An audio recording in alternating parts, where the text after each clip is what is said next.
Hello and welcome to Zoology Pathshala. I hope you're all doing well.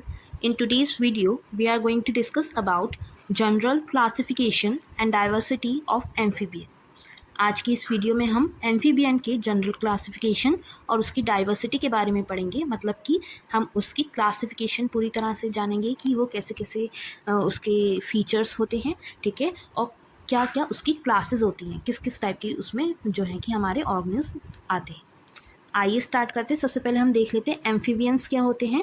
Amphibians जो हमारी class amphibia होती है, ठीक है, वो हमारी एक कोल्ड ब्लडेड टेट्रापोड वर्टिब्रेट्स होते हैं जिनके पास डुअल लाइफ होती है। डुअल लाइफ का मतलब हो गया कि उनका एक लार्वल स्टेज होगा, ठीक है, जो कि एक्वेटिक होगा, और एक टेरेस्ट्रियल स्टेज होगा जो कि एक एडल्ट स्टेज कहलाएगा, ठीक है ना।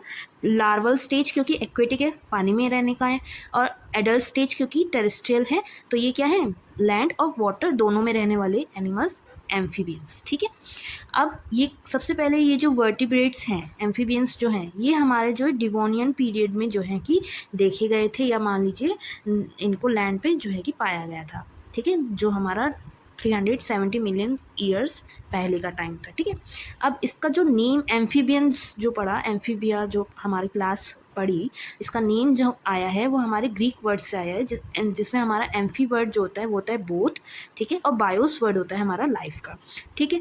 तो एम्फी जो वर्ड उन्होंने बोथ जो यूज़ करा है, वो क्यों यूज़ करा है, क्योंकि इसमें एक्वेटिक स्टेज भी आ रही है, ठीक है, लार्वल स्टेज, और टेरेस्ट्रियल स्टेज भी आ रही है, एडल्ट स्टेज। मतलब कि ये बोथ हम ऐसे दो स्टेजेस के बेसिस पे भी ले सकते हैं कि इसकी दो स्टेजेस होती हैं लाइफ की, इसकी लाइफ साइकिल की, या फिर हम ऐसे भी ले सकते हैं कि ये वाटर और लैंड दोनों पे ही क्योंकि अपना जो है कि लाइफ जो है स्पेंड करते हैं, तो इस वजह से इसको ये ग्रीक वर्ड जो है यूज़ किया गया है इसका नेमिंग के लिए, ठीक है।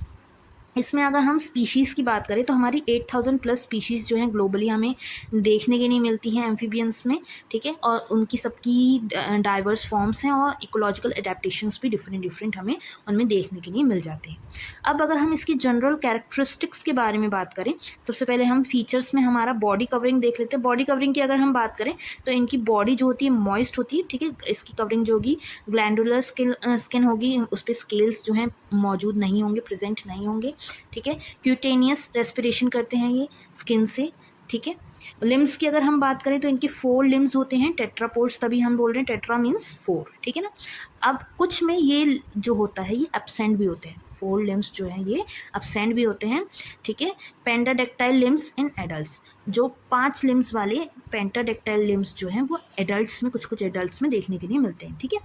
अगर हम रेस्पिरेशन की बात करें इसका, तो रेस्पिरेशन इसमें गिल्स के थ्रू होता है। लार्वल स्टेज की अगर हम बात करें, लार्वा जो पानी के अंदर हो रहा है तो वो गिल्स के थ्रू होगा, जैसे हमारी फिशेज में होता है, ठीक है। अब जब वो लैंड पे आ जाएंगे तो वो हमारे लंग्स से होगा, या फिर स्किन, या फिर बकोफेरेंजियल कैविटी भी जो है ये हमारी रेस्पिरेशन का वर्क जो है करती है, ठीक है। अगर हम सर्कुलेटरी सिस्टम की बात करें तो सर्कुलेटरी सिस्टम में इनका जो हार्ट होगा वो 3 चैम्बर्ड होगा, जिसमें हमारे 2 तो आर्टरिया होंगी और एक वेंट्रिकल होगा, ठीक है, और इनमें भी हमारे तरह डबल सर्कुलेशन जो है चलता है एम्फीबियंस में भी। एक्सक्रीशन की अगर हम बात करें तो ये यूरोटेलिक होते हैं, मतलब कि ये यूरिया जो है एक्सक्रीट आउट करते हैं। वेस्ट प्रोडक्ट क्या है इसका, नाइट्रोजिनस वेस्ट क्या है इनका, यूरिया है, ठीक है। रिप्रोडक्शन की अगर हम बात करें तो ये एक्सटर्नल फर्टिलाइजेशन देखा जाता है हमारे काफ़ी सारे एम्फीबियंस में, ठीक है, जिनको हम ओवीपेरस भी बोल सकते हैं। जो एग्स होते हैं वो कहाँ ही करते हैं, वाटर में जो है कि ले करते हैं। अगर हम इसकी डेवलपमेंट की बात करें तो डेवलपमेंट क्या है, इनडायरेक्ट है इसमें। कैसे, क्योंकि जो टेडपोल लार्वा है वो सबसे ज़्यादा केसेस में देखा जाता है, ठीक है, और कुछ में जो है नियोटेनी भी जो है एग्जिस्ट करती है, एग्जिबिट करती है, मतलब कि उनके लार्वल स्टेज में ही जो है एडल्ट के फीचर्स जो हैं आने लगते हैं। अब ये जो नियोटेनी है इसका आप एक सेपरेटली मैंने वीडियो अपलोड कर रखा है, उसको आप देख सकते हैं, मैं उसका लिंक आपको डिस्क्रिप्शन में भी प्रोवाइड कर दूँगी, या आई आइकन पे आपको लिंक मिल जाएगा, उससे आपको पता चलेगा नियोटेनी एक्चुअल में क्या होती है, और लार्वल स्टेज में ही एडल्ट फीचर्स आ जाना, सेक्सुअली रिप्रोडक्टिव हो जाना उसका क्या होता है, ठीक है। नर्वस सिस्टम की अगर हम बात करें तो इसमें हमारे जो क्रेनियल नर्व्स होती हैं उनके 10 पेयर्स देखने के लिए मिलते हैं। सिंपल ब्रेन होता है हमारा, और सेंसरी ऑर्गन्स इसमें हमें मिल जाते हैं देखने के लिए। थर्मो रेगुलेशन की अगर हम बात करें तो ये हमारे कोल्ड ब्लडेड होते हैं, जिनका एक टर्म होता है कोल्ड ब्लडेड का पोइकिलोथर्मिक, ठीक है, तो ये हमारे कोल्ड ब्लडेड एनिमल्स होते हैं। आई होप आपको ये जनरल कैरेक्टरिस्टिक्स समझ में आ गए होंगे। अब इनके हम क्लासिफिकेशन के बारे में बात करते हैं। क्लासिफिकेशन की अगर हम बात करें तो सबसे पहले हमारा क्लासिफिकेशन की जो इसमें क्लासेस होती हैं वो 3 क्लासेस पाए जाते हैं। 3 डिफरेंट लिविंग ऑर्डर्स हमारे देखने के लिए मिलते हैं, जिसमें हमारा फर्स्ट ऑर्डर होता है एन्यूरा, जिसे हम सेलेंटिया भी बोलते हैं।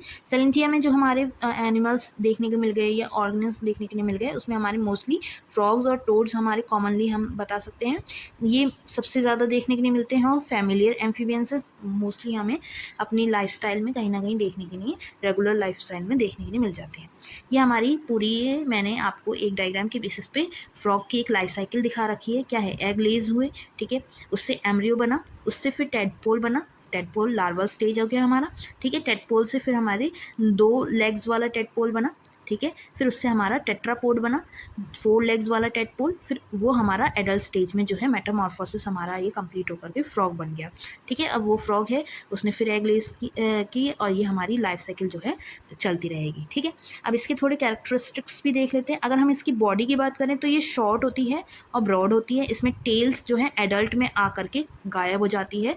टेडपोल में हमें देखने के लिए, लार्वल स्टेज में हमें देखने के लिए टेल जो है मिलेगी, एडल्ट्स में जो है नहीं मिलेगी, तो ये चीज़ आप ध्यान रखिएगा। लिम्स की अगर हम बात करें तो इसके हिंड लिम्स जो होते हैं वो लॉन्गर होते हैं, जिससे कि ये जंप और स्विमिंग जो है आसानी से कर पाएँ, अडेप्ट कर पाएँ, ठीक है। जो है आगे के लिम्स हो गए वो हमारे छोटे होंगे और जो हमारे पीछे के लिम्स होंगे वो क्या होंगे, बड़े होंगे, ठीक है। अगर हम रेस्पिरेशन की बात करें तो इसमें लार्वा स्टेज जो होगी वो गिल्स के द्वारा होगा। एडल्ट स्टेज में ये लंग्स से या फिर स्किन से अपनी रेस्पिरेशन का प्रोसेस जो है करेंगे। वर्टिब्रे की अगर हम बात करें तो इसमें हमारे 9 प्रीसेक्रल वर्टिब्रेट्स जो हैं प्रेजेंट होते हैं यूरोस्टाइल के। एग्जाम्पल्स की बात करें तो सबसे कॉमन हमारा जो इंडियन बुल फ्रॉग है हमारा, जिसे हम राना टिग्रीना बोलते हैं, ठीक है। बुफो मेलानोस्टिकस जो हमारा कॉमन टोड होता है, या फिर हाइला ट्री फ्रॉग जो होता है, या फिर रेको फोरस फ्लाइंग फ्रॉग जो होता है हमारा, वो इसके एग्जाम्पल्स के तौर पे हम लिख सकते हैं। अब सेकंड क्लास हमारी आ गई यूरोडेला, जिसे हम कॉर्डेटा भी बोलते हैं। यूरोडेला और कॉर्डेटा के अगर हम कैरेक्टरिस्टिक्स की बात करें या इसके ऑर्गेनिज्म की बात करें तो इसमें हमारे सैलमेंडर्स जो हैं आ गए, ठीक है। ये क्या होते हैं, जो हमारा लिजर्ड होता है ना उसकी तरह ये हमें देखने के लिए मिलेंगे, और इसमें हमारी टेल जो है वो प्रेजेंट रहेगी। यहाँ पे मैंने आपको ये एक लाइफ साइकिल भी सैलमेंडर की दिखा रखी है। एडल्ट देखो कुछ कुछ इसका जो आपको अपीयरेंस लग रहा होगा कैसा लगेगा, लिजर्ड की तरह लगेगा, ठीक है ना। ये क्या करेगा, जेली लाइक एग्स होते हैं इनके, ये अपने एग्स जो हैं वाटर में ले करेगा, ठीक है। जो एग्स होंगी वो हमारे हैच होकर के एक लार्वल स्टेज में कन्वर्ट होंगे, ठीक है। टेट्रापोड बनाएंगे फिर वो, और फिर वो हमारे जुवेनाइल स्टेज में आ जाएगा, मतलब कि जो हमारी प्री रिप्रोडक्टिव स्टेज होती है, ठीक है। और उससे फिर 2 से 4 मंथ के बीच में उसमें जो है मेटामॉर्फोसिस पूरा हमारा कंप्लीट होकर के वो एक एडल्ट की फॉर्म में कन्वर्ट हो जाएगा। इसकी अगर हम कैरेक्टरिस्टिक्स की बात करें तो बॉडी जो है हमारी एलोंगेटेड होती है, लंबी होगी, ठीक है। और टेल जो है वो इसकी पूरी लाइफ में हमें देखने के लिए मिल जाएगी। लार्वल स्टेज से हमारी जो एडल्ट स्टेज है वो उसमें रहती ही है, ठीक है। लिम्स की अगर हम बात करें तो इक्वल होते हैं, और जो हमारा दोनों आगे के और पीछे के जो इसके लिम्स होंगे वो दोनों इक्वल साइज की होंगे, ठीक है ना।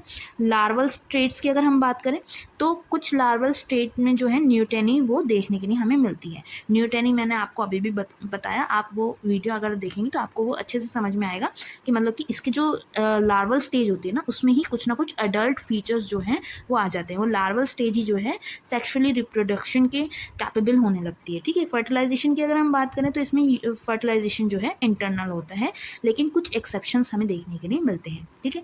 इसके एग्जांपल्स में हम ये लिख सकते हैं, सैलमेंड्रा जो हमारा फायर सैलमेंडर होता है, नेक्टरस जो हमारा मड पपी हो गया, प्रोटियस जो हमारा ब्लाइंड केव सैलमेंडर होता है, या फिर एम्बियोस्टोमा जो हमारा टाइगर सैलमेंडर होता है, ठीक है। अब नेक्स्ट चलते हैं, नेक्स्ट क्लास है हमारी अपोडा। नेक्स्ट क्लास है हमारी अपोडा, जिसे हम जिम्नोफियोना या फिर कैसिलियंस भी बोल सकते हैं। इसमें क्या होते हैं, हमारे जो हमारे वॉर्म लाइक बिरोइंग एनिमल्स होते हैं ना, एम्फीबियंस होते हैं, सॉरी, वो हमारे होते हैं। इसमें जो ये एम्फीबियंस होंगे इनके लिम्स नहीं होंगे, लिम्स लेस होते हैं, मतलब कि इनका हाथ पैर कह लो वो नहीं देखने के लिए मिलेंगे। ये वॉर्म लाइक होते हैं, कीड़े मकोड़े तरह, ठीक है। अगर हम इसके कैरेक्टरिस्टिक्स में हम बॉडी की बात करें तो ये एलोंगेटेड होती है, सिलेंड्रिकल होती है और सेगमेंटेड होती है हमारे अर्थवॉर्म की तरह। जैसे आपको यहाँ पे ये देखने के लिए मिल रहे होंगे कुछ ना कुछ, ये अर्थवॉर्म का हमें अपीयरेंस इनका लग रहा है, ठीक है ना। अब लिम्स की अगर हम बात करें तो लिम्स इसमें एब्सेंट होते हैं, लिम्बलेस एम्फीबियंस, ठीक है। तो लिम्स क्या है, एब्सेंट होते हैं, ठीक है। और ये ब्यूरोइंग जो गड्ढा खोद के उसमें रहने वाले, मिट्टी में रहने वाले, वैसे जो है इनका एडाप्टेशन जो है इनका रहता है, ठीक है। आइस की अगर हम बात करें तो रिड्यूस्ड होती हैं या तो आइस, या फिर कवर्ड होती हैं। काफ़ी केसेस में जो है कि ये ब्लाइंड होते हैं, मतलब कि इनकी आंखें मौजूद नहीं होती, ठीक है। फर्टिलाइजेशन की अगर हम बात करें तो इसमें इंटरनल फर्टिलाइजेशन देखने के लिए मिल जाता है, कुछ कुछ विविपेरस, ठीक है। अगर हम रेस्पिरेशन की बात करें तो इसमें लंग्स से रेस्पिरेशन होगा, और कुछ ऐसी स्पीशीज़ भी देखी जाती हैं जिनमें लंग्स जो है नहीं होता, मौजूद नहीं होता रेस्पिरेशन के लिए, ठीक है। अगर हम एग्जाम्पल्स की बात करें तो इसमें हमारा एशियन कैसिलियन, इक्थोफियस या फिर कैसिलिया या फिर थाइफ्लॉनेक्टिस एक्वेटिक कैसिलियन जो है, ये हमारे इसके एग्जाम्पल्स हो गए, ठीक है। यही थी हमारी 3 क्लासेस एम्फीबियंस की। आई होप आपको ये तीनों ऑर्डर्स जो हैं अच्छे से हमारे को समझ में आए होंगे, आपको ये तीनों ऑर्डर्स। अब अगर हम इन डाइवर्सिटी देख लें एम्फीबियंस की, एक बार हाईलाइट कर लेते हैं, ठीक है। तो जो हमारे फ्रॉग और टोड्स थे, जो हमारे एनोरा में आ रहे थे, वो क्या थे, उसमें टेल प्रेजेंट नहीं थी। एडल्ट्स जो फॉर्म आ रही थी उसमें टेल प्रेजेंट नहीं थी, और उनमें जंपिंग लिम्स थे, मतलब कि उनके जो हिंड लिम्स थे वो क्या थे, जो हमारे लंबे थे, ठीक है। अगर हम रिप्रेजेंटेटिव फीचर्स की बात करें तो ये सबसे मोस्ट डाइवर्स ग्रुप है, ठीक है। इसको हम ग्लोबली देख सकते हैं, ग्लोबल डिस्ट्रीब्यूशन है इसमें। सेकंड टाइप का हमारा जो यूरोडेला आ रहा था उसमें हमारे आ रहे थे सैलमेंडर्स। सैलमेंडर्स में क्या था, टेल प्रेजेंट थी लेकिन उसमें न्यूटेनी भी देखी जा रही थी, ठीक है। टेल जो है थ्रू आउट द लाइफ उसकी प्रेजेंट थी, एडल्ट स्टेज में भी है, लार्वल स्टेज में भी है, लेकिन न्यूटेनी भी देखी जा रही है। अगर इसको हम देखें तो यूरोडेला या सैलमेंडर्स हमारे जो हैं ज़्यादातर नॉर्थ अमेरिका में या फिर यूरोप में देखने के लिए हमें मिल जाते हैं। अब कैसिलियंस की अगर हम बात करें, जो हमारे अपोडा जो ऑर्डर आ गया उसमें हमारे लिम्बलेस एम्फीबियंस थे, ठीक है, जिनके पास लिम्स प्रेजेंट नहीं हैं। और ये कैसे हैं, ब्यूरोइंग वाले हैं, ये ज़मीन में रहते हैं, मिट्टी में रहते हैं, ठीक है। अगर हम इसको देखेंगे कहाँ कहाँ, तो हमारे ट्रॉपिकल रीजन में या फिर जो हमारे ऐसे रीजन्स होते हैं जहाँ पे मिट्टी वगैरह जो थोड़ा गर्म वाला इलाका होता है वहाँ पे रहते हैं, ठीक है। और ये अर्थवॉर्म की तरह रिसेंबल करते हैं, ठीक है। तो यही था हमारा आज का टॉपिक, एम्फीबियंस के क्लासिफिकेशन और उनकी डाइवर्सिटी। आई होप आपको ये टॉपिक पसंद आया होगा और ये वीडियो आपको अच्छी लगी होगी। ऐसे टॉपिक हमारी जो टीचिंग एग्ज़ाम्स हैं या फिर कोई भी CSIR नेट का जो एग्ज़ाम होता है, नीट होता है, इनमें काफ़ी सारे वैल्यूएबल क्वेश्चंस जो हैं हमें इसमें से देखने के लिए मिलते हैं। तो आई होप आप इस टॉपिक को स्किप नहीं करेंगे और इस पूरी वीडियो को ध्यान से आपने देखा होगा और समझा होगा। ऐसी वीडियोस के लिए मेरे चैनल को सब्सक्राइब करना ना भूलिएगा, जूलॉजी पाठशाला। और ऐसे और वीडियोस के लिए स्टे ट्यून, बाय बाय।